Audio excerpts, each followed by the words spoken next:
In today's market review, we're going to look at the apartment condo market. We're talking about low-rise and high-rise apartment condominiums downtown and all around the city.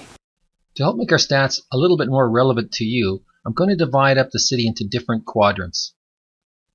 We're going to do the inner city, the northwest section, the southwest, and what we're talking is west of Sarcee, because we would consider anything east of Sarcee to be inner city. The deep south, which would be Fish Creek, Chaparral, Mahogany, all of these south areas. And lastly, we'll do the northeast. At the end of the video, we'll go over the whole market so you can compare how your numbers match up with the overall. Okay, so we had 271 sold listings in the month of April for inner city condos, and those properties sold on an average of $355,000, and they were $406 a square foot, and they sold in 34 days. Now, the median is this median number here is where most of the heaviest portion of the sales were, and they were at $329,000 and $403 a square foot. Now, these properties were all about 830 to 860 square feet. Now, if we want to compare that to last month in March, we'd say there was 269 sales, and so that's very, very similar. Sales haven't changed much. And the price per square foot similar. This $3 million sale would have probably brought all of our averages up a little bit. So, but the median is more the indicator here because of that big sale, and 329. So really, the market's up a little bit. It's up to about $5 a foot from last month. Now, if we want to compare that to last year, 264 sales last year was really saying that sales are about all similar for April, and running at about 260 to 270 sales, and 325,000 last year was the average sale price for an apartment condo, and they were selling at $359 a foot as opposed to this year at $406. So the market's definitely up per square foot this year. It means people are getting more money for the same square footage. Now, if we want to compare that to the inventory supply, what we would do is look and see we got 580 listings active currently, and those are on average about 1,000 square foot units, and they're priced at $496, and they're also $455 a square foot. So that's really where the buyer's looking is for condos that are around $361,000, and they're looking to pay about $355. So definitely what's left on the market is priced higher. Even the 874 square foot median in the active available properties are priced at $375 and $435 a foot, so they're well higher than where the buyers are expecting to pay. So now we'll move on to the northwest section. In the month of April, we had 57 sold listings, and those were priced at, the listing price on those was $275. They sold for very close to their asking price at $269 on average, and they were $308 a foot. They sold 97% of asking price, and in 32 days. Now we're going to compare that to last month, 56 sales, not much different, and those sales were on an average sale price very close, 306 to 308. So all very similar numbers. But if we want to compare it to last year, 53 sales last year, almost the same amount in 2013. But the sales price per square foot was actually quite a bit less. So we actually had about looks like $23 a foot. We're selling for more, actually even more than that. So because we got 307 here. So yes, we're up almost $40 a square foot. And of course, the days on market are less. The condo sales last year were $260, and this year they're $269. So that's not a big change. But the big change is that this year people are getting less for their money. So when we see the average sale prices, they're actually kind of close. But interesting to see that last year people were getting 945 square feet for $260. This year they're getting 883 for $269. So people are paying more per square foot for their condos. Now, when we look at it from a supply point of view, in the Northwest, we've got 74 active listings and 54 sold listings last month, which means that we've got a month and a half supply of listings in the market. These are all about the same size, but as you can see here, the asking price per square foot is $330 a foot, and the buyers were looking for properties. They were making offers on properties that are priced at 315. Now, the most popular group is always the median group. That's where most of the sales are heavy, and we've got a list price of 259 for the median group, which is really right where they should be, and 326 is a listing price. So it means that that there's a good amount of condos in the Northwest, and it looks like they're priced reasonably enough to sell. So that looks pretty good for the Northwest. Now we're going to move to the Southwest section. We're talking west of Sarcee, Aspen, these areas, Signal Hill, and so forth. So when we look at the Southwest, we had just 31 sales, and those sales were an average list price of 315. They sold for 309, and they were 331 a square foot. And they sold in 35 days. Our median group is always the where the most of the heaviest sales are, and they were at 305 and priced at 321 a square foot. So and how did that compare to last month? Well, last month we had 24 sales, so our sales are up a little bit, and even our square footage prices are up from last month. Now when we look at what happened last year in the same time period, we actually had 31 sales there too, and we had a different scenario. We had them selling at $283 a square foot on average, and an average sale price of $265. So things are quite a bit different. The average sale prices are up, and the average price per square foot is also up as well. Now we look at this from a supply point of view. You can see that we had 31 sold listings last month, and 67 are currently available, which means we have a little bit over 2 months supply, which is definitely enough in that part of the world. And there is the sales price was 331. The listing price is 327 a square foot. What you can see is that what's left on the market is mostly larger properties. So the asking price is about 340, and the sale price is 309. Buyers are really looking for condos priced at 315 and 309. So what's left on the market is larger square footage and priced reasonably, with just a larger units left on the market. And now we'll move to the Deep South. Evergreen, Silverado, Cranston, Mackenzie-town, all these south areas.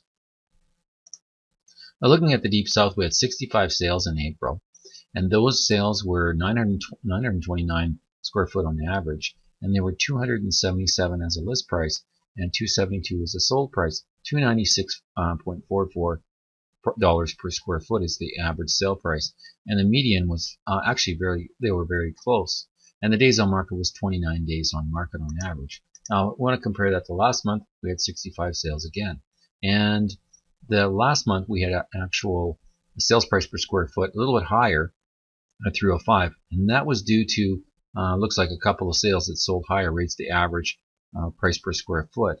And interestingly enough, last month we had a higher average sale price, but we had a higher average price per square foot in March last month.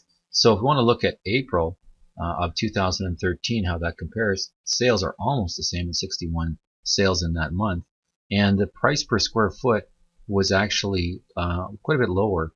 We're looking at about almost $20 a square foot lower last year than this year. The average sale price last year was $238 a foot, and this year we're $272. So that's quite a change. And the size this year is actually bigger, $929 on the average, and last year $855. So looks like things are going the right way per square foot. People are getting more for their properties this year than last year.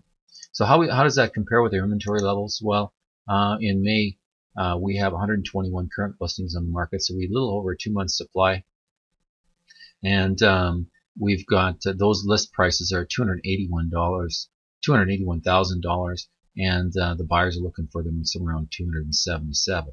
So that's fairly close. And but the list price per square foot, $322 a foot, when the buyers are really looking for stuff that's around 300.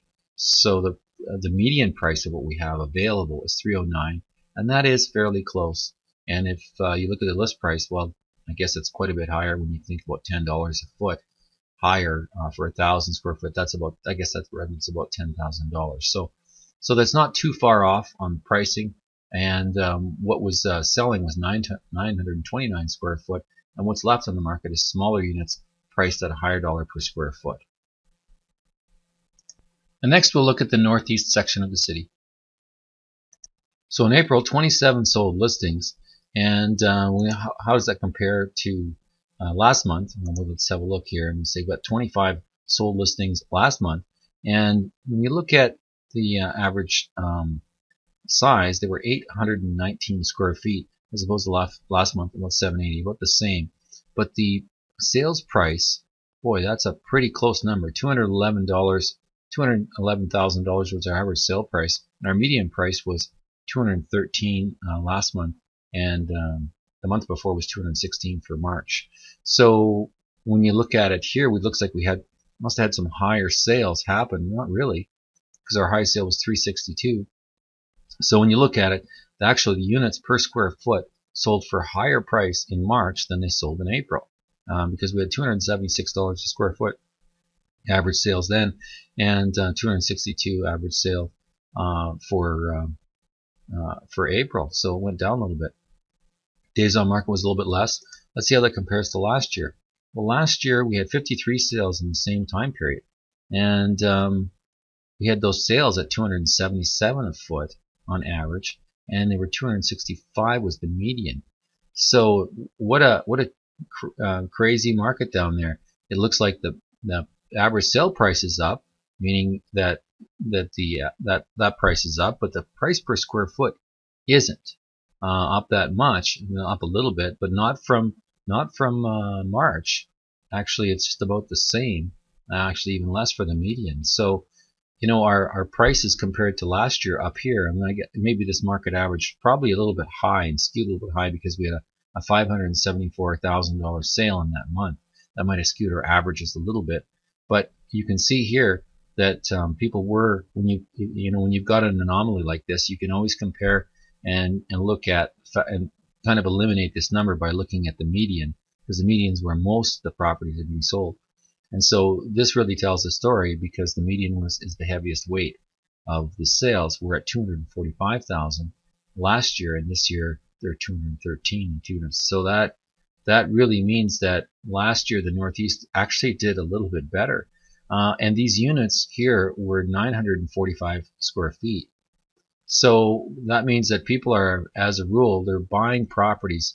The average sale price is down. There was more properties that sold for less money, and they were sold at less dollars per square foot, and they were smaller properties. So that's an interesting anomaly there when we see so much of the market moving up everywhere. Now, how does it look like for what does it look like for the market supply? We have about a 2-month supply, not quite. And what's left on the market is priced at $280 a square foot. Buyers are looking for properties that are $268. So these are a little bit off, meaning that the buyers are not looking to pay quite this much for properties this year. And these properties are all sitting at 820 square feet on average. So that's okay. So it just tells you that what's left on the market, priced a little bit higher than where the buyers are looking, but not too bad. 226 is an asking price, a little bit higher than the list price where people were looking to buy last month.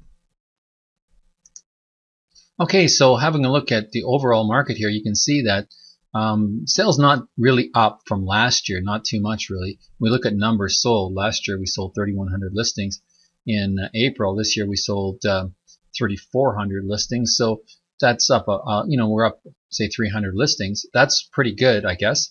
And the number that we added was 5,300 listings. Last year we added 5,000 listings, so we added a few more listings.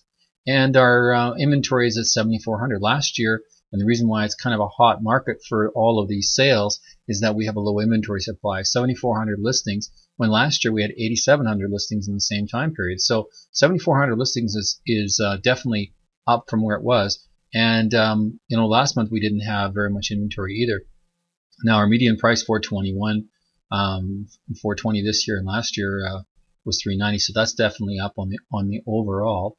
And of course we're up on the averages. I don't like to look at these average numbers too much, only because they don't mean much to me, because they might be in converse to the average price per square foot. Sometimes when you look at the average numbers, it only means that people are buying more expensive homes. It doesn't mean that they're paying more per square foot.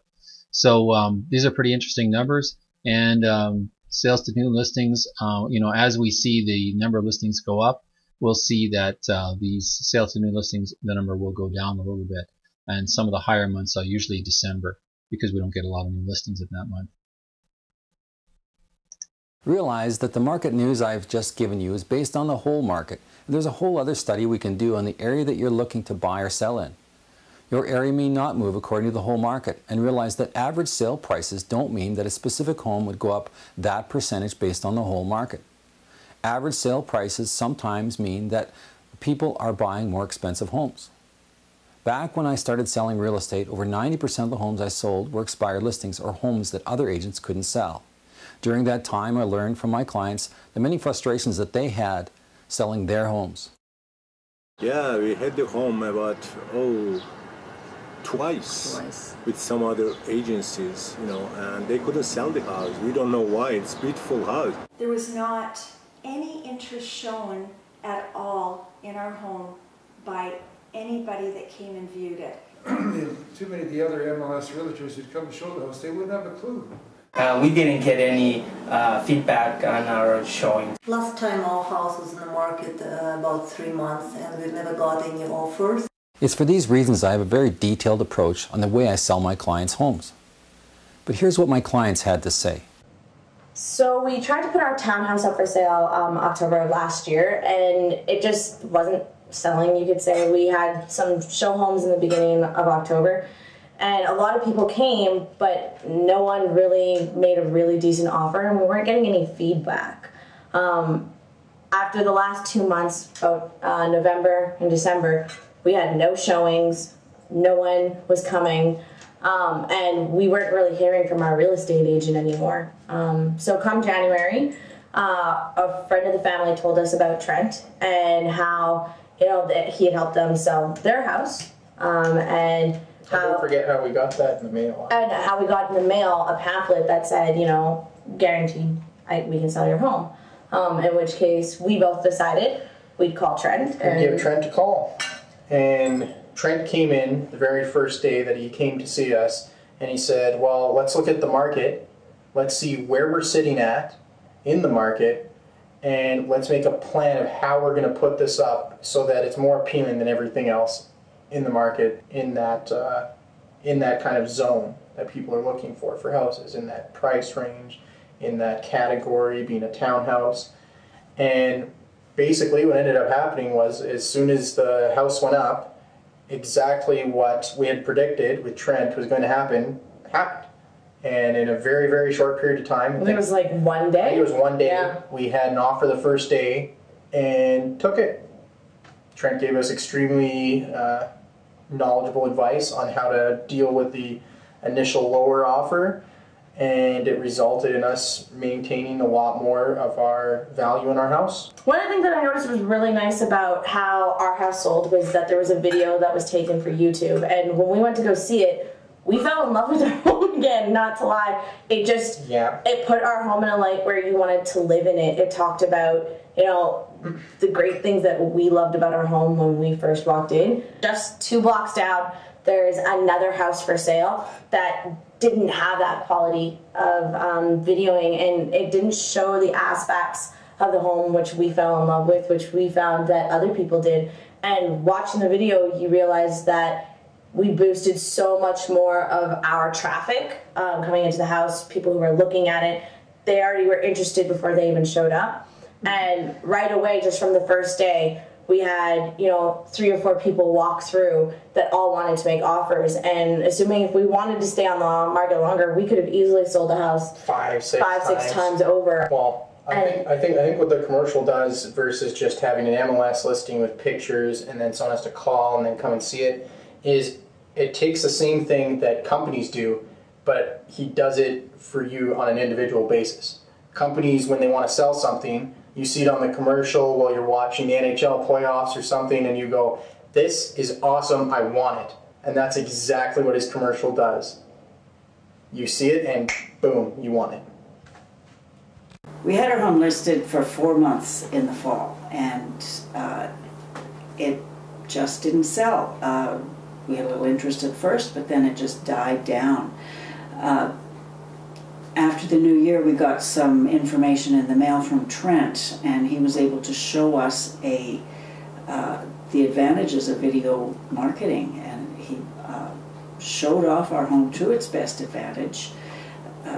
You know, it's not a show home, it's not a new home, but it's a comfortable home. And he was able to show that and get that information out to lots of people. And we had so many showings. We had, you know, 1 or 2 showings a day. Some days we had so many showings we weren't even able to come home for meals. There was that much interest in our home. Another thing Trent was able to show us was that the market was actually good in November when we had our home listed before, and that was when there was no interest shown in ours. And there were homes selling in this neighborhood for actually less than what we got for ours just this past week. We sold it in about 4 weeks with Trent, and we're really excited to be, we got a price that we're happy with, and moving on. This is just 2 examples, but in 13 years of marketing homes, I've got hundreds of examples of turnaround situations. High and low-end homes, fixer-uppers, show homes. I've marketed a home just like yours. So call me today for a low-pressure interview to discuss the sale of your home.